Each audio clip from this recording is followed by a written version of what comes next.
In August, Jelani presented symptoms to his keeper team of lethargy, decreased eating habits, and an apparent weakness when climbing. Initial examinations ruled out heart and dental diseases, two common health problems in gorillas, but an abdominal mass was discovered. Following a CT scan at a local imaging facility, it was suggested a perforated intestine and localized infection were the causes. This has been reported in gorillas in managed care facilities and occurs in people as well.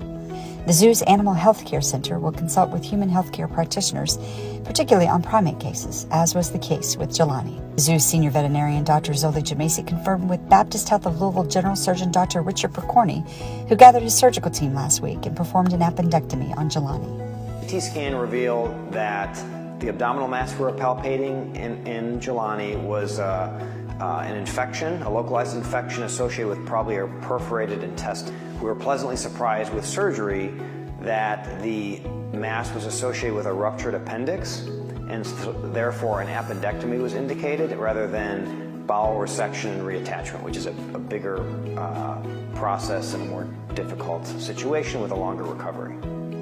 The perforated appendix technically is definitely a little bit easier surgery, at least the part that directly involves the large intestine and the risk that he's going to have any problems from that.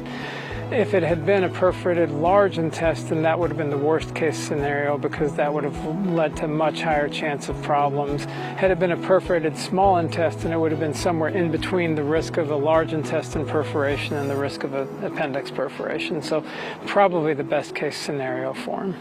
Fortunately, everything with him went smoothly. We didn't get into anything we didn't want to get into, and we got out everything that we needed to get out. So an appendectomy or removal of the appendix, that's a procedure that happens in humans as well. You don't have to have your appendix. You know, we expect Jelani will do just fine without one. He's doing quite well in recovery. He's eating, he's defecating, he's leaving his incision alone, and we expect he's going to continue to do well in the coming days and weeks. So one of the things that was most impressive, I think, about the whole thing was just the amount of planning and collaboration that went into everything.